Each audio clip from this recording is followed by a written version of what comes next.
আপনি যদি R15 নিয়ে কোথাও দাঁড়ান, তাহলে মানুষ আপনার R15কেই দেখবে, আপনাকে না। কিন্তু কোনো বিশ্বসেরা ফুটবল কিংবা ক্রিকেট প্লেয়ার যদি BMW নিয়েও দাঁড়ায়, সবাই কিন্তু ওই প্লেয়ারটাকেই দেখবে, তার BMW কে না।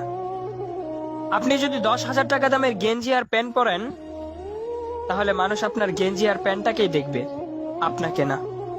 আর ওই প্লেয়ারটা যদি 50 টাকা দামের গেঞ্জিও পরে, তাহলে কেউ তার গেঞ্জিটাকে দেখবে না, সবাই কিন্তু ওই প্লেয়ারটাকেই দেখবে।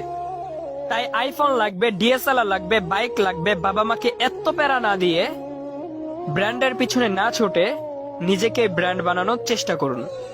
নিজেকে এমন ভাবে তৈরি করে তুলুন যাতে মানুষ আপনাকে ব্র্যান্ড বলতে বাধ্য হয়।